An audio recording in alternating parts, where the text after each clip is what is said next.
Hello students, आज का हमारा टॉपिक है atoms and molecules. That is chapter number 3 जो है वो ओवरऑल हमारा बेस्ड है on the atoms and molecules. Before proceeding further to the chapter, सबसे पहले हम लोग डिस्कस करेंगे दो टर्म्स जो ऑलरेडी आपके चैप्टर के नाम में ही है, जैसे कि atoms and molecules. Atoms and molecules क्या है?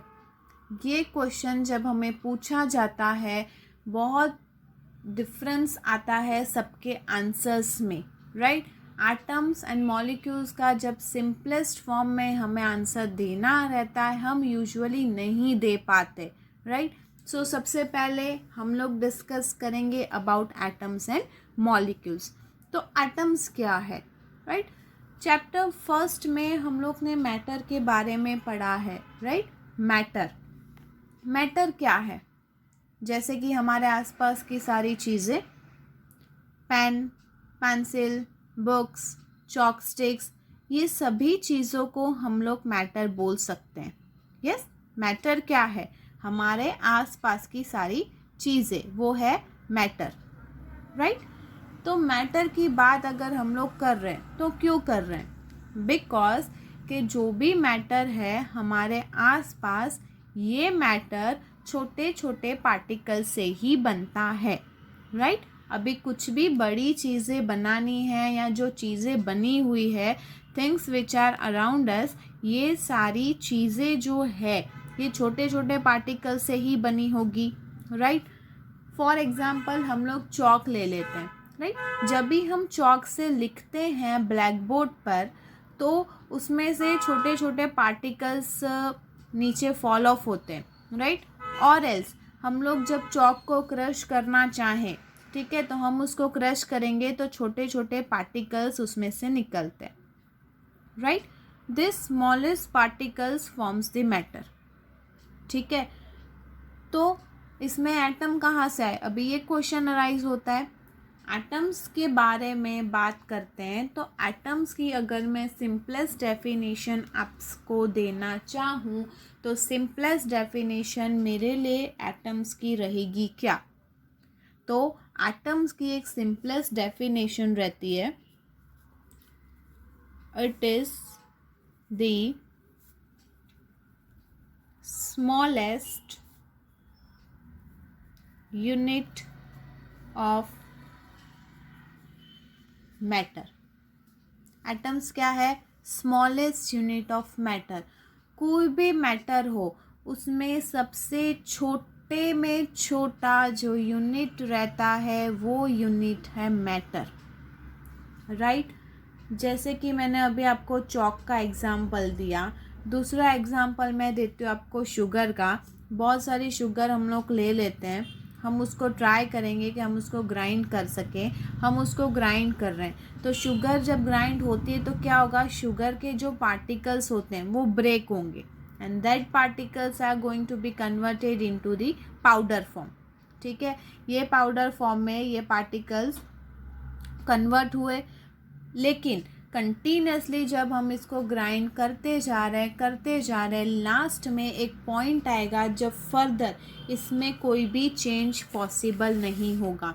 फर्दर आगे यहाँ पे कुछ भी पॉसिबिलिटी नहीं है। एज इट इज़ जो पाउडरी फॉर्म आपको मिल गया है, that is the end point, right. ये जो एंड पॉइंट है जहाँ पे डिवीज़न पॉसिबल नहीं है, वो पॉइंट पे जो पार्टिकल रहता है, ठीक है, उसको हम लोग बोल सकते हैं atom. Are you getting?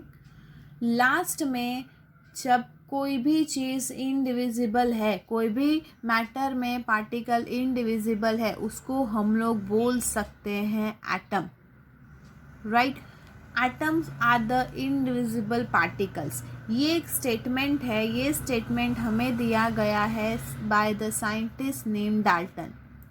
Dalton नाम के एक साइंटिस्ट से, जिन्होंने ये स्टेटमेंट हमें दिया था, atoms are the indivisible particles, right.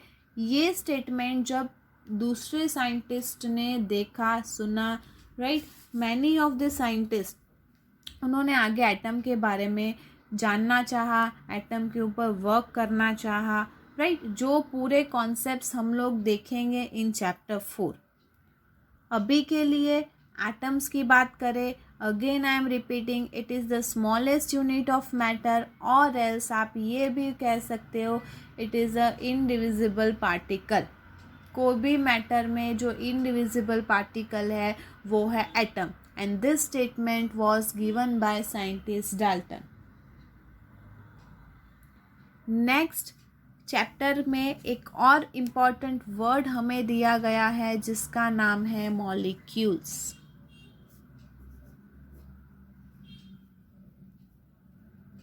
हमारे चैप्टर का नाम है atoms and molecules.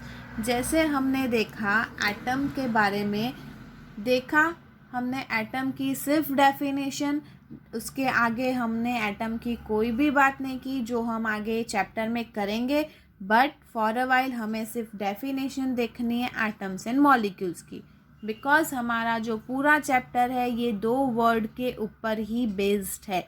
That is whole chapter is based on this 2 things, atoms and molecules. Not only this chapter, further आगे जो 4th चैप्टर है वो भी आपको इस पे ही बेस्ड करता है, एटम्स एंड मॉलिक्यूल्स पे। मॉलिक्यूल्स की बात करें तो बात ये करेंगे कि मॉलिक्यूल्स होते क्या हैं। सबसे पहले हमारा क्वेश्चन यही रहता है मॉलिक्यूल्स क्या है। सबसे फर्स्ट क्वेश्चन जब हम लोग चैप्टर का नाम पढ़ते हैं एटम्स एंड मॉलिक्यूल्स, तो यही क्वेश्चन आता है कि एटम क्या है एंड मॉलिक्यूल क्या। अभी एटम आपको क्लियर है, it is the smallest unit of matter, या तो इनडिविजिबल पार्टिकल्स। तो मॉलिक्यूल्स क्या है, तो मॉलिक्यूल्स क्या है, मॉलिक्यूल कैसे बनते हैं। मॉलिक्यूल्स की सिंपलेस्ट डेफिनेशन मैं आपको दूं तो क्या बोलेंगे, क्या देंगे हम लोग डेफिनेशन मॉलिक्यूल्स की। 2 or more than 2 atoms bind together to form a molecule. Again, 2 or more than 2 atoms bind together to form a molecule. 2 या 2 से ज़्यादा एटम जब कंबाइन हो रहे हैं तब बन रहा है मॉलिक्यूल। मॉलिक्यूल कैसे बनेगा, जब 2 या 2 से ज़्यादा एटम कंबाइन होंगे तो बनता है मॉलिक्यूल। ठीक है, फॉर एग्जाम्पल में मैं आपको देना चाहूँगी ऑक्सीजन। ऑक्सीजन का फॉर्मूला हम क्या लिखते हैं, O2। क्लियर, तो O2, अगर हम O2 की बात करें तो O2 में कितने ऑक्सीजन है, 2, 1 + 1। ठीक है, तो एक ऑक्सीजन का एटम और दूसरा O का, ठीक है, इट फॉर्म्स O2। क्लियर, उसी तरह से बहुत सारे मॉलिक्यूल्स हैं जो कंबाइन होते हैं and it forms the molecules. Now जैसे एग्जांपल मैंने आपको दिया ऑक्सीजन का, तो इट इज़ नॉट नेसेसरी कि हर बार सेम टाइप के एटम्स कंबाइन हो। ठीक है, जैसे हमने बोला है 2 or more than 2 atom bind together to form a molecule, और एल्स हम ये भी बोल सकते हैं 2 or more than 2 atom combined together to form a molecule, but it is not necessary कि every time same atom combine होगा। Nature में ज़रूरी नहीं है सेम टाइप के एटम कंबाइन हो, डिफरेंट टाइप के एटम्स भी कंबाइन हो सकते हैं टू फॉर्म द मॉलिक्यूल्स और to form the elements. Example मैं दूँ तो मैं बोलती हूँ कार्बन डाइऑक्साइड CO2। अब इसमें कार्बन भी है ऑक्सीजन भी है। ठीक है, तो कार्बन और ऑक्सीजन, तो ऑक्सीजन के 2 एटम्स एंड कार्बन का 1, तो बनता है CO2। उसी तरह से डिफरेंट एग्जाम्पल्स हम लोग फर्दर आगे देखेंगे। अभी हमें जो कॉन्सेप्ट समझना है मेन, ये क्या है हमारे लिए? Atoms and molecules. Atoms and molecules की बात करते हैं। अगेन एटम्स को डिफाइन करेंगे हम लोग तो एक सिंपलेस्ट टर्म में डिफाइन करेंगे, it is the smallest unit of matter या तो फिर इनडिविजिबल पार्टिकल। मॉलिक्यूल्स क्या है? तो two or more than two atom bind together to form a molecule.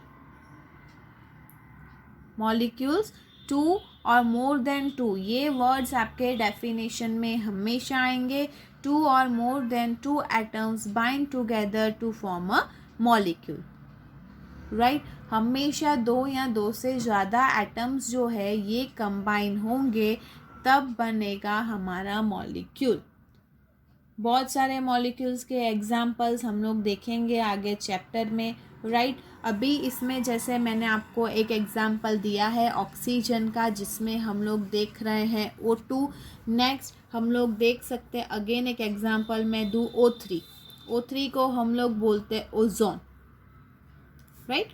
O3 को हम लोग बोलते हैं ओजोन। अब ये जो ओजोन है उसमें हम लोग लिख रहे हैं O3। O3 मतलब 3 ऑक्सीजन के atom, 111 is equal to O3, तब जाके बनता है हमारा ओजोन। इसमें मेन चीज़ ये है, इट इज़ नॉट नेसेसरी कि एवरी टाइम सेम टाइप के एटम्स कंबाइन हो। जिस तरह से यहाँ पे मैंने सिर्फ एग्जांपल ऑक्सीजन का लिया है, इट इज़ नॉट नेसेसरी कि every time same atoms combine हो, बिकॉज नेचर में बहुत सारे मॉलिक्यूल्स हैं तो सब में सेम तो एटम्स होंगे नहीं, डिफरेंट एटम्स भी इसमें कंबाइन होते हैं and forms the molecule. Molecules diatomic भी हो सकते हैं, मोनो एटमिक भी हो सकते हैं, पॉली एटमिक भी हो सकते हैं। जैसे कि 2 एटम्स हो, ज़्यादा एटम्स हो, 3 हो, 4 हो, 4 से ज़्यादा हो, 5 हो, 6 हो, तो हम उसको पॉली एटॉमिक बोलते हैं। Poly atomic in the sense बहुत सारे उसमें रहेंगे एटम्स। एटम्स के स्ट्रक्चर की बात करें, सिंपल अगर मैं आपको उसका स्ट्रक्चर बताऊं तो एक उसमें रहता है न्यूक्लियस, राइट। एटम का शेप होगा स्फेरिकल शेप, जैसे हम इसको अभी ड्रॉ कर रहे हैं, same, right. This is nucleus. और ये जो पोर्शन है ये रहेगा इमेजिनरी ऑर्बिट। ये रहता है एटम का इमेजिनरी ऑर्बिट, ये उसका एक स्फेरिकल स्ट्रक्चर रहेगा, राइट। ये जो स्ट्रक्चर का कॉन्सेप्ट है ये ओवरऑल पूरा चैप्टर 4 में है, बट यहाँ पे एटम के बारे में समझ ले तभी ही आगे पूरा चैप्टर हमको समझ में आएगा। This is the structure, simple structure of atom. अंदर के पार्ट में है न्यूक्लियस और बाहर रहेगा इमेजिनरी ऑर्बिट। ये जो इमेजिनरी ऑर्बिट है यहाँ पे घूमते रहते हैं electrons. Electrons are the negatively charge ions. और सेम यहाँ पे रहेगा positively charge protons, let me write over here, protons and neutrons, जिसका कोई चार्ज नहीं है वो रहेंगे न्यूट्रल। ये होता है स्ट्रक्चर। दूसरा, अगर हम लोग इसकी साइज की बात करें, let me name it structure, ये उसका एक स्ट्रक्चर है। दूसरा, अगर हम इसके साइज की बात करें तो साइज क्या रहेगी? अभी तो हमने ये डिस्कस किया एटम्स के बारे में कि atoms are the smallest unit of matter. सबसे छोटे में छोटा मैटर का जो यूनिट है वो है एटम, तो उसकी साइज़ भी उतनी ही रहेगी। तो जो साइज़ है, साइज़ उसकी रहती है 10⁻⁻10 मीटर। साइज़, ये साइज़ किसकी है? Size of atom. किसकी साइज़ है? Size of atom. एटम की साइज़ रहेगी 10⁻⁻10 मीटर, राइट।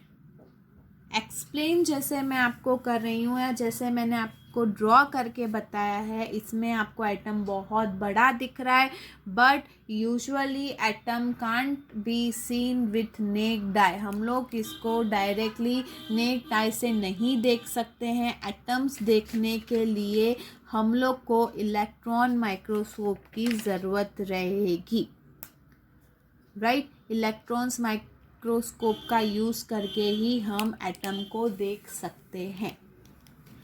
इफ़ एटम की खुद की साइज़ इतनी छोटी है तो मे भी आपके माइंड में क्वेश्चन आया होगा कि इसके अंदर ये जो न्यूक्लियस है तो फिर ये न्यूक्लियस का साइज़ क्या रहेगा, राइट।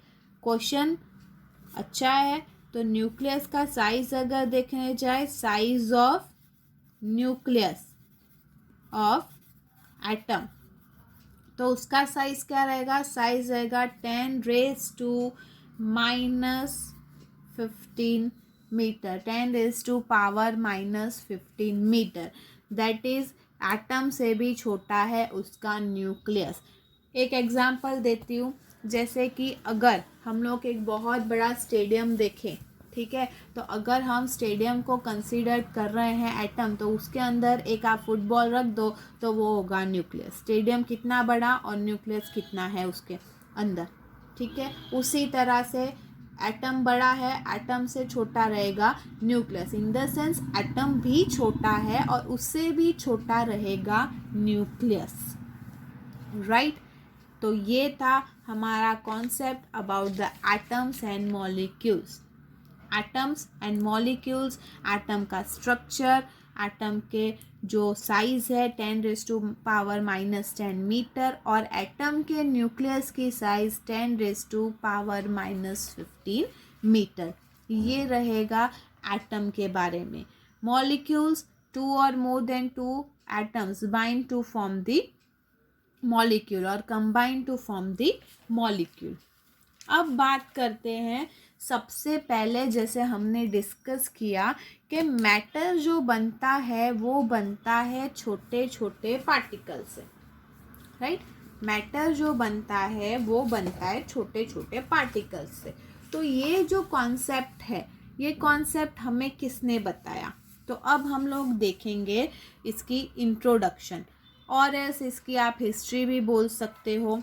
तो देखिए, एटम्स एंड मॉलिक्यूल्स के बारे में हम लोग बात करें तो अराउंड 500 BC अगो एक इंडियन फिलोसोफर थे जिनका नाम है महर्षि कन्नड़। महर्षि कन्नड़ ने हमें एक थियरी दी थी कि as we go on dividing matter we will get or we will obtain the smallest particle beyond which further division is not possible, which is known as परमाणु। एक्चुअली जो एटम है ना, उसका पहले नाम था परमाणु। एटम का जो पहले नाम दिया गया था वो नाम था परमाणु। वो नाम किसने दिया था, महर्षि कन्नड़ ने। अराउंड 500 BC अगो इंडियन फिलोसोफर थे जिनका नाम है महर्षि कन्नड़। उन्होंने एक थियरी बनाई थी कि जो मैटर है, जिसको वो लोग पहले बोलते थे पदार्थ, राइट, वो मैटर को कंटिन्यूसली अगर हम डिवाइड करते जाए तो एक टाइम आएगा जहाँ पे ये जो स्मॉलेस्ट पार्टिकल्स हैं वो डिवाइड नहीं होंगे, एंड उसको इन्होंने नाम दिया था परमाणु, ठीक है। Later on ancient Greek philosopher जिनका नाम है डेमोक्राइटस एंड ल्यूसिपस, ये दो साइंटिस्ट ने परमाणु की जगह पे इसको एक नया वर्ड दिया, एटम, जो वर्ड आज हम लोग यूज़ करके पढ़ते हैं, ठीक है। इसको पहले नाम दिया गया था परमाणु। ये नाम किसने दिया था, ये नाम दिया था महर्षि कन्नड़ ने। ये जो नेम्स हैं साइंटिस्ट के, जैसे कि यहाँ पे बताया महर्षि कन्नड़, क्या नाम दिया था, परमाणु, मैटर को बोलते थे पदार्थ। ये सारी चीज़ें आपको याद रखनी है। फिलिंग द ब्लैंक्स में, एमसीक्यूज में ये चीज़ें आपको आ सकती है। लेटर ग्रीक फिलोसोफर थे जिनका नाम था डेमोक्राइटस एंड ल्यूसिपस। इन्होंने ये जो वर्ड है परमाणु, इसे नया नाम दिया जिसे कहा जाता है एटम, और यही वर्ड हम लोग लेके चल रहे हैं, यही वर्ड केमिस्ट्री में बहुत इम्पॉर्टेंट कंट्रीब्यूशन बन के आया है और इसने केमिस्ट्री की जो आगे की पूरी हिस्ट्री है या आगे का पूरा बहुत सारे चीज़ें हैं, आगे की जो भी एटम्स के बेसिस पे है, जो भी पार्टिकल्स के बेसिस पे, मैटर के बेसिस पे, उसकी डायरेक्शंस वहाँ से ओपन अप कर दी थी। एटम्स के बारे में जान के बहुत सारे डिफरेंट साइंटिस्ट ऐसे थे जिन्हें ऐसा लगा कि हमें एटम को जानना चाहिए, एटम के बारे में पढ़ना चाहिए, एटम क्या है वो देखना चाहिए। नेक्स्ट जो साइंटिस्ट हैं एंटोइन एल लेवियोसर। एंटोइन एल लेवियोसर नाम के साइंटिस्ट ने एक फाउंडेशन बनाया था और अपने फाउंडेशन में उन्होंने 2 इम्पॉर्टेंट लॉ दिए थे।